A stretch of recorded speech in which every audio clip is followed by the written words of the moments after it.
Hey, it's Don, the Auction Professor. Today I wanted to talk about what's coming up and what needs to be happening in your store if you're going to make it through this holiday with a good increase in sales. It's going on fourth quarter right now. We've got fourth quarter in just a few more weeks, and you're going to be boom smack dab in the middle of fourth quarter. You've got October, November, December should be your busiest months out of the year. If you are not busy this fourth quarter, you don't have enough stuff up, it's going to be a bellwether for how you're going to handle your business from this point going forward. A lot of businesses, like in brick and mortar, like toy stores or Christmas establishments or just retail and department stores in general, make a large chunk of all of their income for the entire year just in fourth quarter. In some businesses it's 30%, some businesses it's 75% of all of their income comes in that 3-month period, fourth quarter, October, November, December. So again, if you don't have all your stuff up and ready, you're not going to sell as much. This is the time when everybody is home, everybody is sitting around, everybody's with family, everybody has more time to look. It's colder outside, the weather's not, great for doing things. There's not garage sales, there's not outdoor events as much as there would be any other time of the year. So through winter and through fourth quarter, this is the time that you need to get all your stuff ready, all your ducks in a row, have everything you can do to push sales. You need to keep track of them throughout this time frame. It doesn't matter how long you've been on for this to be an issue for you. You need to be able to understand that the fourth quarter is religiously across the board the best part of the year for almost every seller on the market. Let's say you're into November, the first week of November, and you have no sales still. Something is wrong with your model. You're selling the wrong items. You've got them photographed wrong. You've got them listed wrong. Something is wrong with your model if you're not selling a bunch of items starting in November. Again, as I said, as we get closer and closer to the holidays, you got Thanksgiving, you got Christmas coming up, and then New Year's. These are the biggest holidays of the year for purchasing. Again, most people buy stuff for Christmas. If you're buying like retail arbitrage or something like that, you're going to do some good sales. Again, take into account when you're doing retail arbitrage as well, too, that you're paying more for the items. So you're not going to get as high of a profit margin. And it depends on where you're listing them at. Many of the items that I do retail arbitrage, I'll do FBA. I can have them listed before I even walk out of the store in most cases. So, keep this in mind. Depending on how your business is, you need to look into some of this. If you're not ungated in some areas on Amazon, you need to start doing that right this minute to try and get ungated so you can have several avenues of sales. eBay is the bomb for us, but we do make a ton extra money when we sell on Amazon throughout the year. So again, as we're getting into the holiday, your business right now should be listing everything you can, so by October 1st, you have everything you have up. And, if you're going to still be sourcing, which you should still source, you're going to have to figure out some way that you have enough time to get this in. Now, if you're a part-time seller and you have a full-time job, it's a different story. You don't have to kill yourself to get this stuff up. But if you want to make this work and this is your only avenue of income, or you'd like to turn this into your only avenue of income, you need to work hard to get this up. This is not going to be an easy thing. Even if you're doing retail arbitrage and you can find a ton of items, there's still time in sourcing, time in listing, time in shipping, time in getting your orders ready for Amazon, and getting your labels printed for FBA to get the shipment off, making sure you're there to get the shipment picked up. There's a lot more to this than just getting the items, and a lot of people have a drawback where they get the items, they love shopping, they love sourcing, they don't like listing. So, if you're not in the game, you could be out before it even starts. But again, if you're not making it in fourth quarter, chances are you're not gonna make it. I mean, fourth quarter is it. You need to be able to make it in fourth quarter again because that's when most items are bought. Yes, you're gonna run into some sellers that have great sales across the board. They probably have a special niche or a special item or two that they can fall on that really just pretty much rockets their sales. Whether it's, private branding or something like that, or they've got a wholesale deal with somebody. Now, we have wholesale deals with a couple people to sell certain items. I don't touch base on those in this one here because they're in my private store. It's items that, are exclusive to us that we've got some deals with, so I'm not going to share everything. But again, there are opportunities for this. If you're trying to get in the wholesale game right now, it's too late for fourth quarter for the most part. Most of the deals that I've bought or the people that I know actually started getting them in January or even last year in December or even November last year. So you have a year behind on people that have been on the ball on some of this. So, this is a good chance for you for next year if you don't have everything lined up to see what happens. Pick some items, do some searches, see what's selling, narrow in on some items that that religiously sells. You can do comp searches in sold items and do them by the highest value, or you can look at the quantity of the items that have sold. So I mean, there's ways to search and find items. We're not in season high enough to start getting the good retail arbitrage. We're too early. So that'll play into it more towards the end of October, November era. So again, your regular store items need to be up. You need to have a plan in place as well on what to do if your sales aren't going up. The whole goal is here to make a profit. You make a higher profit during Christmas season. We do, at least. So most items that I would sell during the slower time in summer will sell for higher. Now, not every item. If it's a scarce or a rare item, it's going to sell top dollar pretty much no matter when I sell it in the collectibles and antiques fields. I always take it as the worst case scenario could happen. What am I going to do if that worst case scenario happens? What if my sales plummet? What is my fallback on it? Have yourself a secondary means of income if you're not steady on this, if you're new to this. Don't go into your first season here thinking you're just going to be making a ton of money because that's what everybody says. Again, what I talk about is what my personal business does. I cannot say what your business, your specific personal business is going to do. I don't know your model. I don't know where you're at. I don't know your sourcing options. I don't know your pricing options. I don't know how you list what your details are. I don't know how your shipping is set up, how your refunds are set up, what's your feedback. Now, I talk about this in a lot of videos. All of those factors are key into you being successful. Somebody else can tell you that's not the case, but it's a package deal. Again, it's a rotational game. You have to try things. If they don't work, you move on to something else. So keep that in mind. If your plan isn't working and you're into the end of November and your sales still aren't going up, again, you need to address your prices. You need to look at your listings. You need to fix your photos if it's a photo issue. Work on your feedback as well, too. So again, it is fourth quarter running up to it right this minute. October 1st is fourth quarter. Get your stuff together. Get yourself in a row. Don't undersell yourself by not having the stuff up. Don't, come into the fourth quarter and not have a plan. Don't be not watching what's going on.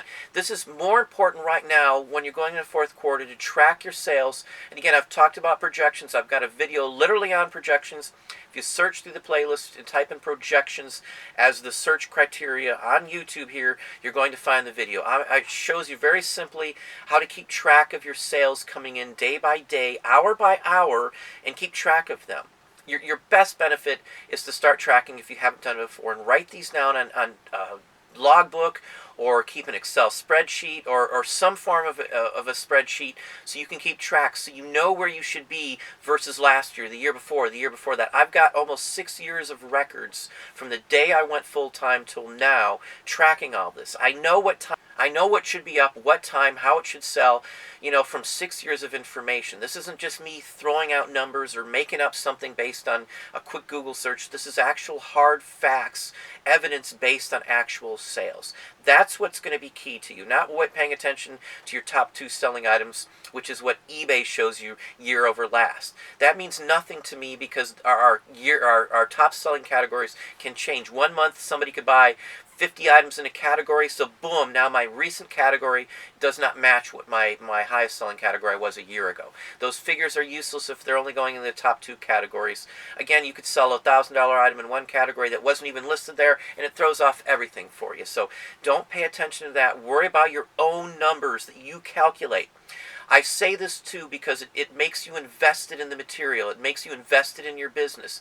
If you can't make it fourth quarter, something's wrong with your plan, your business, your model. Something is going on. It is not on the industry. It is not on sales being down across the board, because we are already picking up. We picked up through the summer. We're still picking up right now. I have a steady tick, as I have for almost 6 years of doing this full time. So again, if you don't see that tick up into November, something is wrong. You need to look into it. Your items could be the wrong items. You might not be researching. And just because you research doesn't mean you're doing the right research. You have to have valid, good research with good material and good items. If there's 50 items, let's say you got an item, there's 50 of them up and only 2 sold, is it worth you listing that item up for a $5 or $10 chance and making some money on it? 2 sales out of 50 means nothing. Nothing at all. I probably wouldn't list it if it's a $10 item and only 2 of those items sold out of 50. You could dig into this and look into it a little deeper. Maybe out of those 50, 30 of those were the same item relisted over and over every 3 days. That could be, and that could happen too. So that wouldn't be a fair assumption. You'd have to take those 3 out. So now you've only got 10 items that have been listed.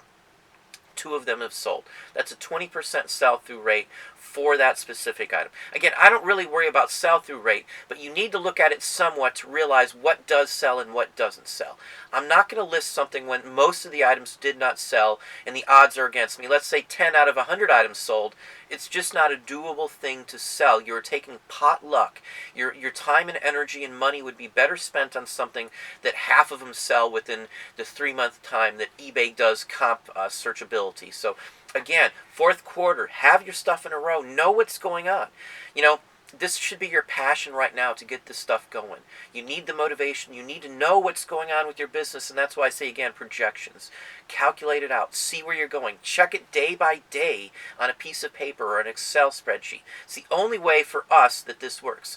You may not worry about that. It may not be an issue. Again, I worry about how much we sell a day, not the sell-through rate. So again, my model is different than yours. Again, a lot of people worry about that sell-through rate. It is important in some categories. So I'm not going to make light of a sell-through rate. Sell-through rate for areas that are residual income like antiques and collectibles doesn't matter. It doesn't matter at all. So if you're doing $800 in sales a day, you've got an 80% profit margin, which is what we're averaging right now. I don't have an issue worrying about it. Your fees are 10% at most of what you're doing. You have to know these numbers. You can't do this and not know your numbers. You cannot afford to not have knowledge of your finances and your financial stability as a company. That is key. So as I said, the plan, your business plan, has to take all of this into account so you know where your bottom line is. A break-even point is what most companies are looking for when they just start off. Can they break even first? That's their first goal. Set yourself some goals on this. Set yourself goals on how much listings you want up for fourth quarter, and then see what happens. Adjust those. List some more through the season. Scout out some retail arbitrage if that's your goals. Expand your business in some way, shape, or form, especially running in November with no sales increases. Again, not everybody can do this. Not everybody has the mentality, the push, the drive, the vision. I've talked about the vision and drive before. If you don't have it, you haven't a clue what I'm talking about. You don't have some driving factor in your brain that says, I need to do this because I don't want to do something else. I want this to work more than anything else. You have to have a passion on what you do. If you don't enjoy it, it's going to suffer. Your business is just going to suffer. You know, I worked for other people. I did enjoy it. I hated my life at some points just from the sheer stress of working for other people and having to be confined to specifics that were tied to that industry. So again, I have such driving factor in this that, you know, I don't care what it takes, you know, to get this to succeed. I have done it. And if that means I'm working 80 hours a week here, that is what I'm going to do. I've said this before. You've got to be willing to do what it takes. You know, you may not see a profit for a couple years. That's possible. You know, and that's not a bad thing for some aspects of it. You have to be able to have the amount of items up too. So again, know your finances. I can't tell you that you should lose money for a year. I can't tell you that this is going to work for you for sure, or whatever I'm telling you to do is going to be your key to making your businesses succeed. It doesn't work that way. It never has, never will. Whatever anybody else on any other channel is telling you, if they're telling you that you do this, you're going to succeed no matter what, they're lying to you. Don't listen to it. It's not true. You have different criteria, different aspects of a business than anybody else does. You are your own business. You have your own business model. No matter what anybody else does or whatever you're trying to do, you have different factors no matter what. As I said, your region that you're in, the area you're in, the items you can get, the prices you would pay for them. In California, things cost more. You know, in Florida, certain items show up more. In Boston, vintage items show up more. Or here in Ohio, you know, you've got local items that show up. So everywhere you're at, you're going to find different items. You're going to have different abilities to source. I can't source clothing. Savers is Dawn, both of the Savers. You know, Goodwills aren't good. Salvation Army's not good. The small mom and pop thrift stores aren't good. A lot of people, more and more people are selling their items as opposed to donating it. So, you've got Joe Schmo down the street now selling his clothing he can't wear just for a few extra bucks to make on the side. Again, it depends on where you're at. You've got different avenues, different aspects of a business. One model does not fit all at all. So I tell you stuff, I say stuff that I personally do. You're going to have to figure out what of that could work for you and what won't work for you. Same with any other channel. There's many channels that put out some great information, some that I watch, some that I take stuff from, and some that I learn from. But again, everything that someone else tells you is not going to be good for you. It could be detrimental to your business as well. Something that I tell you that I do, that I personally do, may not be good for you. Just because you can't source it, you can't keep it up. You're going to hit a bottleneck. That's usually what happens. Somebody hits a bottleneck, and it's usually sourcing. Just to put that out there. So, again, have your stuff ready for fourth quarter. Have your sourcing abilities. Have all of this planned out. Spend a day just planning out what your goals are, how you're going to proceed to attack fourth quarter. What are you going to do if sales do pick up? Do you have enough time in the day to get the stuff out? Are you still going to be able to get the stuff out in the same time frame? Is your shipping and delivery estimated times correct? All this matters. People are relying on you to get the items out. So don't just get them out without having a plan on how to ship them. Are you going to have extra boxes? Are you going to have extra packing material ordered ahead of time to have it ready? Now again, if you're just starting off, don't go crazy buying all kinds of stuff until you know what's going to happen. Have a source is the key. Doesn't mean you have to have it. Find a local box manufacturer. See what their standpoint is, how quickly they can get stuff. Have sources for the bags or the plastic wrap or whatever you're going to use to wrap the items. All of this plays into it. For us, I stock up on boxes ahead of time. I stock up on packing material. I order cases, 5,000 count of envelopes at a time, or the poly bags. I order top loader plastic sleeves for the postcards, 5,000 at a time. I've got links below to all the packing material that I use. But again, don't mess with it until you're ready for it. Don't spend money you don't need to spend. Save it for buying items. Don't blow your money on stupid stuff that's not going to get you anywhere. Look into all this, research it all, know your business. That's why I say you have to be invested in this, and figuring it out yourself on a piece of paper will show yourself that, hey, you did it. I can figure this out. I don't need the PC. What if the power's out? What if you're sitting there in an office? What if you need to figure this out on a piece of paper? You have to be sharp on your feet when you're doing this. You have to be out somewhere and be able to look at it and realize, what they sell for, how much you're going to have into it, how much time it's going to take you, how quickly it might sell, and how much money you're going to get out of something or anything. You have to play that same aspect, that same thoughts on your overall business aspect of it too. But that's what I have. Again, this is an urgent thing you need to be doing for fourth quarter to make it work. So hopefully that gives you some ideas. Hopefully you're learning something from that. If you enjoyed the video, please hit the like button down below. You can also hit the bell icon to be notified when I post new content or go live. Subscribe and tell a friend.